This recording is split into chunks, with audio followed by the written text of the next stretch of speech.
how do we make sure we're centering humans in the conversations as we are using AI? Today, we are using this filter called AI to decode reality. How do we know when technology is enhancing our thinking versus replacing it? If you train your brain to challenge the realities you see, you will be much better prepared to see dimensions that are not being shown to you. What it means for the education system, what it means for educators, for the students, for the parents.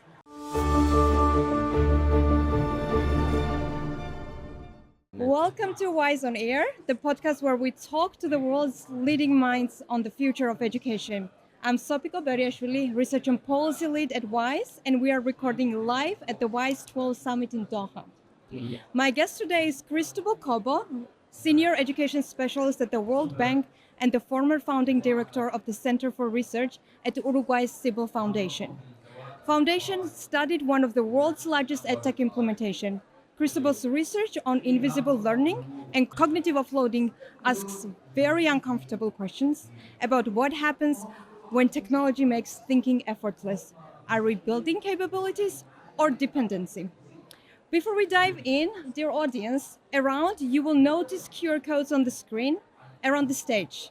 We would like to ask you to scan the QR codes and answer it, and we will have a discussion based on the answers we are going to be receiving during the day, during the podcast. Cristóbal, warm welcome to Wise on Air.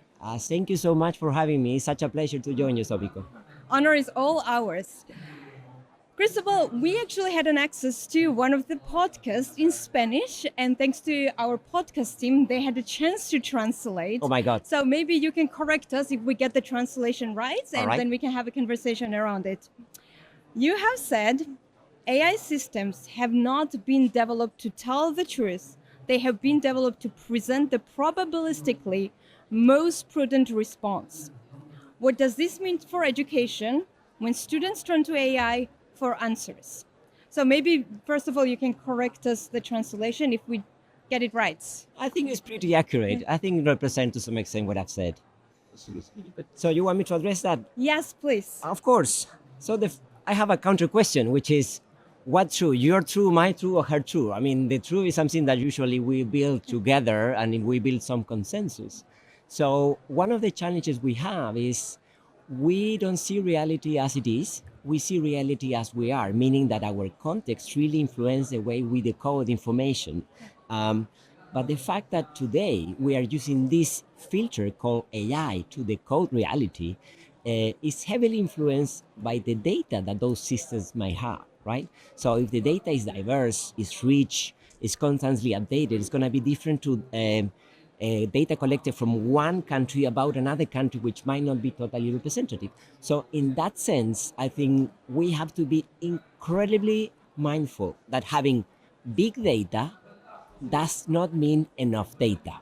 So, right? So in that sense, it's super useful to use these systems to guide some of our decisions, only if we are systematically skeptical of the outputs and we double check, we corroborate, we triangulate again and again.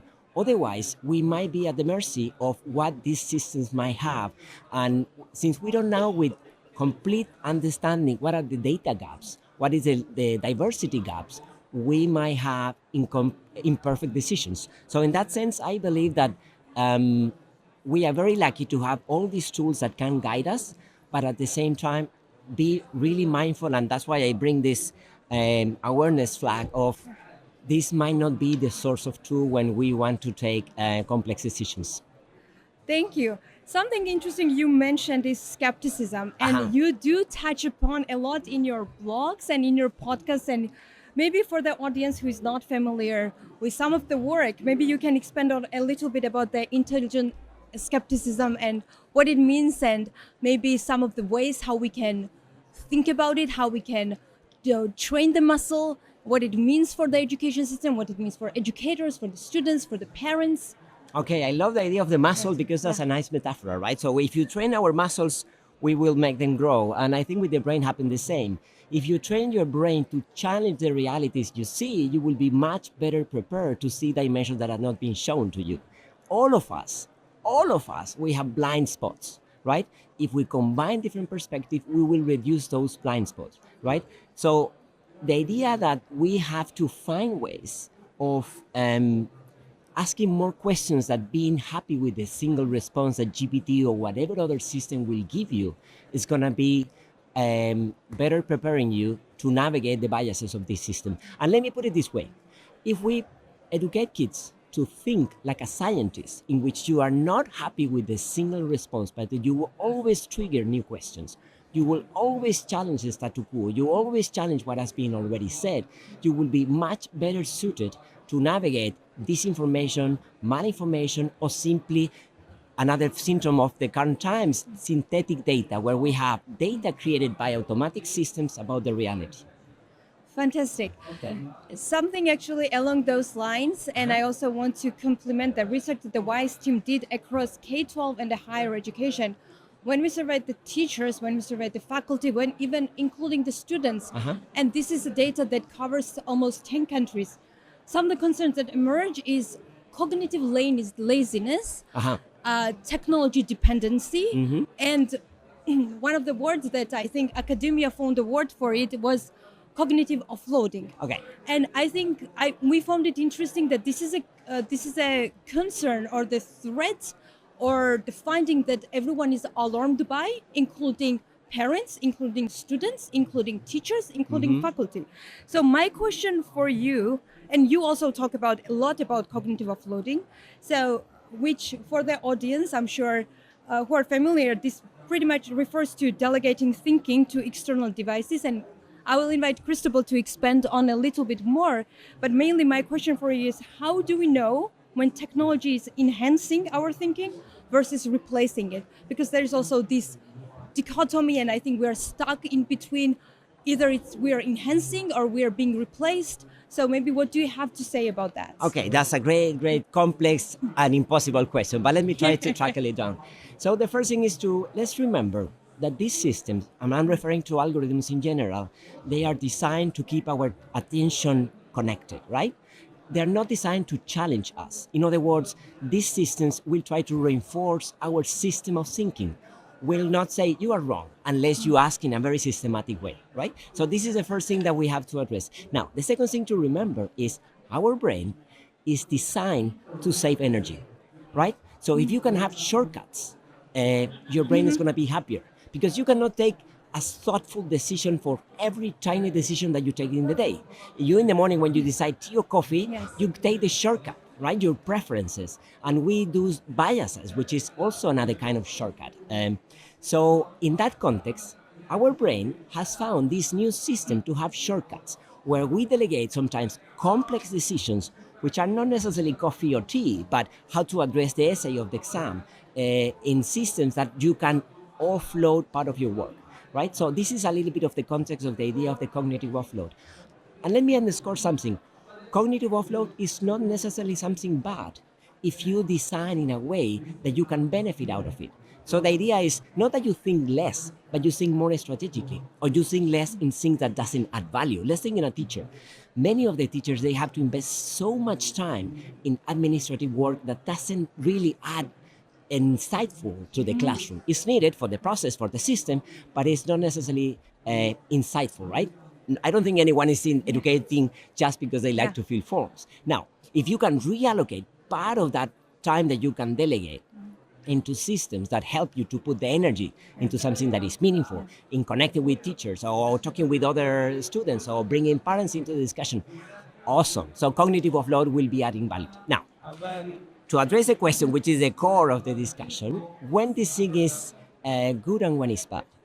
I think it's good when you have no dependency on it, right? So let me put it this way. People say AI is like a new calculator. So what is a big concern? Well, the thing is, when you go to the calculator and you say 1 + 1, it's very likely they will give you the same result always. If you do the same with AI, it's not the same, right? If you ask the same question in different LLMs, it will give you always a different question, right? So these are super powerful technologies that can help us. But if you need that external brain to think, then we are in troubles. Then we are depending on these machines, right? But on the other side, when you prepare people to think on their own, to develop their foundational capacities on their own, and then you enhance that's a different game, right? So what I'm saying basically is for education, let's be sure that kids in early stages, they have developed all their cognitive capacities on their own, and then we bring AI into the discussion, not early. What I'm seeing today is a much more complex scenario where everybody is being in regardless of the age, regardless of the task. So that can bring us the problem that whatever complex reading will come in the future, the kid will say, wait, give me the LLM to Yes. address that question, and then we will be in troubles. Thank you, Cristóbal. Actually, before we started the podcast recording, something interesting you mentioned is it has been almost 3 years since ChatGPT was introduced and since we started using, and that actually very much relates to the question that we have the poll around going on around. We ask the audience, do you feel that you think differently after AI? And I think it has been, well, artificial intelligence has been making for many, many years, but it became accessible to general audience past 3 years. And I'm looking at the poll and I would love to get your reactions on the answer. Looks like most of the audience is not sure if they think differently after the use of AI. And it's just been 3 years. It looks like we should have figured a lot of things out, but looks like we have not. What's happening, Cristóbal? I mean, the audience is responding. I cannot respond on behalf of the audience, actually, right? But let me put it this way. 3 years is a lot, technology-wise. 3 years is nothing in education life, right? And 3 years is absolutely a millisecond in cognitive brain development. So I believe we tend to try to see a lot of short-term impacts, and we underestimate the long-term impacts. It's really mind-blowing the amount of discussion that this technology has brought in the last 2 years. But at the same time, it's fair to say that a lot of things remain as they are and will likely to remain as they are because the technology is not enough to make transformations if you don't go into much more structural discussion. Yeah. Thank you. Actually, now that I'm checking the poll, It's changing. It's actually split 50-50. Now, That's much half more of the interesting. audience, thanks audience for being engaged, half of the audience that think that they do think differently, and half of the audience are not still sure. But actually, along those lines, and just to complement what you said, earlier I was in a session and the person was saying when we started creating artificial intelligence, we did try really, really hard to mimic the humans, the way humans are thinking. But it's also so interesting over the course of the years. The person was stating that I think we got to the point that it's humans who started to mimic the machines, the way they are designed. So I don't know if you have anything to react on that. Yes, of course. I always have something to react. I mean, first of all, let's agree that the audience that is here is a highly educated audience, right? So the people who are here because they are curious, are interested, they want to learn more about us. So maybe this result will be very different if we go to the streets to ask other people. Now, there's a lot of studies now emerging showing us that people are starting to write in the same or similar ways that the LLMs writes, right? So the language is being impoverished, the grammar has been more structured, and this is something that is going to call us the attention. I mean, to what extent that will have long-term implications. But also I want to bring the idea of the mimic. One of the interesting things of these systems is they not only mimic human cognition, they also mimic, and this is really important for education, they also mimic emotions, right? So they can mimic empathy. They can mimic giving us feedback positive, which could be to some extent awesome. But in early years of education, that is something that, again, we have to be mindful. If we want to delegate some of the social-emotional development of our kids to an AI system that will mimic emotions. But I think it's part of this complex interaction in which we are these days.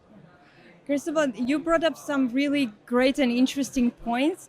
My quick follow-up question on that would be, given that we have the different audience, these are the teachers, parents, educators, academia, what is one of the advice you would give in regards to use of AI and cognitive offloading that you clearly explained and stated in earlier on? Sure. So audience walks away with something. So I'm no one to give advice, but I can share what I've been reading and reflecting on. The first thing is the set of digital skills we had before this technology came might not be enough to address new landscape Of course, they are useful and they can help us to be better equipped, but are not enough. So we will all have to be in a learning mode, in a humble mode, and say, we don't have all the answers, right? And what I mean with that, we have to move from digital skills to some level of AI literacy, which is being able to use these systems, but also being able to know when to trust and when to do not trust this system. For instance, in education, when is a good idea to offer some of these tools to help teachers or students, and what is a no-go, right? So for me, AI literacy is to understand that this is not magic. This is not done with superpower. It has a number of limitations. And when we have developed that capacity of self-regulation, this self-skepticism, we will be in a much better position. Now, it sounds very easy, but it's hard because we see videos today that we don't know whether are real or fake. We see texts that we don't know whether they're coming from an expert or coming from a machine, right? So we will have to develop a number of new proficiencies and also being able, again, to triangulate and corroborate all the data. I think that's a great invitation for all of us to take the notes, including myself. And you mentioned a number of studies and some of the really interesting evidence that is emerging. I actually want to touch upon very briefly one of the really, really interesting study that World Bank did, and you were a part of it. If I remember correctly, it's from chalkboards to chatbots, correct? Right. So you have been involved in a World Bank pilot in Nigeria using generative AI as a virtual tutor. So one of the studies of its kind in a developing context, which is really impressive. Results showed that the learning gains equivalent to nearly 2 years in just weeks. So what's one lesson from the project about what's appropriate in AI and of education and what it looks like? So what are we learning? And maybe we can start briefly introducing, tell us more about the study. So this is a study done by a number of colleagues, which decided to ask how this thing would work in low resource settings, right? So the idea was to go to secondary students and offer them tools to go to learn after classes English as a main language in Nigeria. So the idea was to train teachers to understand these machines, and I let me underscore that because many teachers were afraid, skeptical, and worried about this. So with the literacy, the anxiety really decreased. So that's a good lesson for many of us in different environments.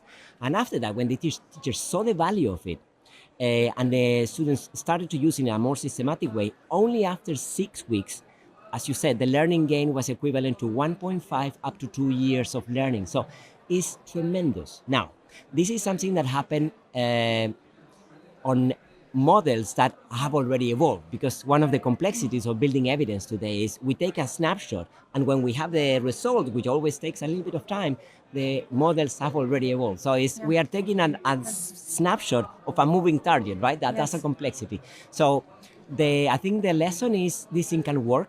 This thing can work in low resource settings, but there's so many questions to bring. One is, would this work with the same effectiveness in large-scale environments? And the other question is, would it work with the same effectiveness in long-term interventions? Because one thing is to take a monitoring for 6, and the other one is a whole semester. So there are many questions to bring, but I have to say also that although this study is incredibly promising and brought all the visibility because it works and is very rigorously scientifically made, not all the studies show this kind of tremendous impact, right? Many of the studies are much more mixed. So that means that we are in an incredibly early stage, and that also brings some warnings, sorry to bring warnings against, of if we're going to implement these things, let's be sure that we have passed the experimental part first. Thank you. And Cristóbal, you also mentioned that these studies are mainly done in low resource constrained environments. And maybe one of my questions for you would be, if you were to replicate the study or do the study in different low resource settings, what would be some of the learnings you would like to carry forward?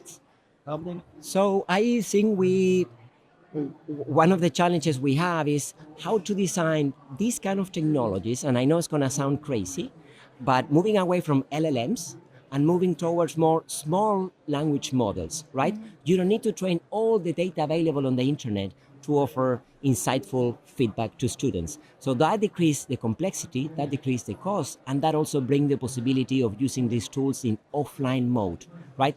If you have some kind of AI, even a limited AI, in offline mode, you can reach communities which often are underserved. So I think that's a good safe way to move forward. Yes. Thank you. Thank you. These are really great comments and feedback. Earlier on, you mentioned the first reactions when you sat down to explain teachers what was a kind of objectives part of the study. And there was a lot of skepticism, if I understood correctly. So maybe my next question for you would be, if a teacher is considering adopting an AI tutoring system like the one you studied in Nigeria, what would intelligent skepticism look like in that setting? And what questions should they be asking before they say yes? Good. That's a very good question. I think the first question that teachers should ask is, do you really need AI? Do I really need AI? AI should be an option, should not be mandatory. I don't believe we have to fall into the trap that believe that every next step in education should have AI. I think it's wonderful if that option is over the table, but let's allow that understand that these are system change processes and not everybody will jump at the same speed. So that flexibility I think is important. But the other one that I think is really important is, because we are still, despite the 3 years, we are still in a super early stage, my suggestion is full transparency policy. That means let's show what we are doing. Let's show what is not working. Today we have a phenomenon of AI ghosting, meaning people use AI, but they are not happy to share that they use AI because others might see with the skepticism or say you are lazy, you're having cognitive offload. We have to move from that behavioral constraints. Let's share what we are doing. And when I say let's, I mean teachers, but also with the students. We have two games with the students: to assume that they are not using AI and kind of blind our eyes, or talk with them and say, let's make transparent how you use AI. What are the decisions you take? And let's document the processes. Don't bring me only the essay. Bring me the documentation of how did you reach that point. Because in this current scenario, it's much easier to build the high quality final product jumping the process. And I think the process is important. That's why I believe the transparency is of so much importance these days. Thank you, Cristobal. Those of you who might be listening this podcast later on, the theme of the summit is humanity.io, centering human values at the heart of the education. So, Cristobal, I think this is a question that everyone in the group, thousands of people, attendees in the group, are trying to grapple with. And maybe if you have any thoughts whether it's in your research, in your work experience, how do we make sure we're centering humans in the conversations as we are using AI, and what are some of the things we need to be cautious on, be aware on, I don't know, be skeptical about? Okay, I believe that this is like building a partnership with a partner that you don't fully trust. This is the way that it's like making a journey with someone that you trust 50%, right? So you're always looking at the back of your shoulder to see how things are being cooked. And that means you can benefit from these tools, but you cannot rely. You have to be systematically challenging and questioning. Otherwise, we will fall in a trap. And I know it's very easy to say, it's much more difficult to implement. But the second thing that I think is also behaviorally challenging is to understand that one of the most, this is my personal view, one of the most structural changes is how we think. We are splitting the thing in 3 levels. Is my personal thinking, my thinking with these machines, and the thinking that I completely outsource, right? So when you are building an essay on whatever topic, so you will bring some ideas and you can bring the essay on your own. You can bring these ideas, prompting and having feedback, and build something much more interesting when you put all your energy and you use a good interaction of different LLMs, or hopefully not only one. And the third one is you delegate. Which one is more important today? I believe the more classical view is only you is what is relevant, and what is on the machine is bad. But if we make transparent these 3 stages, probably we will be in a different position, right? But all is going to work if we have more transparency. And I believe if we move away from education, we think in science. All the scientists now are using massively these kind of tools to produce science. Is that good or bad?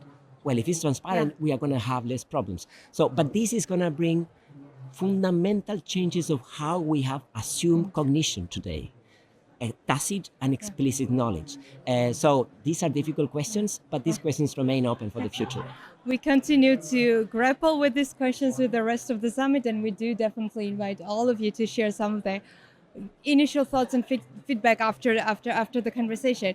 And I do actually also early on we talked about all about the transparency, cognitive offloading. Something we did not highlight enough is the digital divide conversation. Yes. And I also want to kind of pivot the conversation a little bit. And there has been like, we might be experiencing the third digital divide, so-called the era where technology becomes so cheap that people will have access to the tools very easily. However, the access to the people or access to the teachers might be more or less limited. But my main question here for you is, in the era where tools are being accessible and we are kind of having the education systems designed around these AI tools, how do we kind of compare the generations or the learnings or the education systems pre-AI and post-AI? And we talked about cognitive offloading and what would that look like, and what does do we assume that people pre-AI with a pre-AI training are likely to have the better skeptical or intelligent skepticism or better critical thinking skills versus those who have been raised in collaboration with AI? That's a good and thought-provoking question. Look, some people have been joking that in the future there will be job offers saying we only recruit people who has been trained to think before GPT.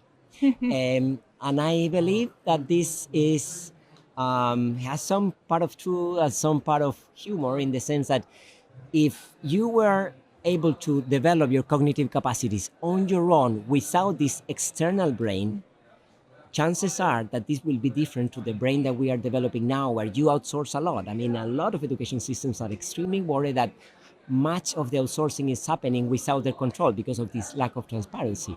I think it's too soon to know whether this will have cognitive implications in the long run, but it's not too soon to say, let's take actions. Let's move away from banning, because I guess most of the people now is realizing that the first reactions of banning didn't lead us to anywhere. Let's move away from enforcing, and let's have a much more selective, self-regulated approach on where and how to integrate these technologies. And I think I love the idea of thinking of different scenarios for the use of AI, meaning you can have low use of AI with high cognitive capacities. For instance, when you use these systems to translate, to edit, to do format, to transcribe some images, or you can have high cognitive capacities with high use of AI, where you move from automating some of your skills to augmenting. That's the part much more interesting. Yeah. But that requires not only having these machines, that requires good training, that requires to revisit the pedagogies we have, that requires to have teachers empowered, and using these technologies along the way. But that's going to take us some time, because we have to build evidence and we have to see where and how this thing is useful. And again, where and how we don't want to use this technology. Yeah. We have to do this cognitive mapping yet. Thank you, Cristóbal. This is some really, we all, I think we need minutes to sit on these ideas and take a minute and digest and all of that. Another conversation I have been hearing around the audience is there is a lot of framework, there is a lot of theory, there is a little bit of evidence here and there, but I do think we need more concrete action and call for actions. And I know your work is focused not just on the research side, but the policy side, but also very much action oriented. So what would be, I don't know, call for action for the policymakers who might be joining us and listening to this podcast? From someone who has been advising the government and policymakers for years and years. Which doesn't mean that I'm doing well, right? The amount of years is not a reflex of the quality, but I believe the call to action should be focused on a triangle. The triangle has 3 dimensions. Number 1 is governance. Governance means to set the rules of the game, to define some frameworks, to provide guidance to those who are getting lost, to provide some ethical guidance when we have to address some weakness problems and when we have to empower, right? Governance means to be sure that this is implemented by people who understand this technology. Surprise, surprise, there are much more than GPT in this discussion. So we have to have people who have developed this AI literacy. That's number one. Number two is infrastructure. We were talking about digital divide. Infrastructure in this context is not only connectivity, devices, and access to LLMs, it's access to data that is relevant in your context, right? And there's a massive race today for having the data infrastructure. Is going to take us a while, but we have to have this discussion. And number three, capacities. Capacities meaning teachers, students, but principals need to be in this discussion as well. And again, parents, right? This thing is not limited to what is happening in the classroom. So in this triangle, I think we will have a much clearer, simplified, if you want, way of starting the discussion at a country level. It's okay to make mistakes. It's not okay to make the mistakes closed door. So transparency and collaboration is important. Thank you, thank you. I love your emphasis on the transparency all along, and please also take the note of that. Cristobal, looks like time is almost up, but it has been fantastic to be in conversation with you. Thank you so much for your rich, insightful ideas. And we look forward, actually, maybe 5 years from now, I hope we are still going to be sitting here asking the questions, are we learning or are we just outsourcing our thinking, with the idea that we're going to have the better clarity, better ideas where we're heading to, and better answers. So thank you so much.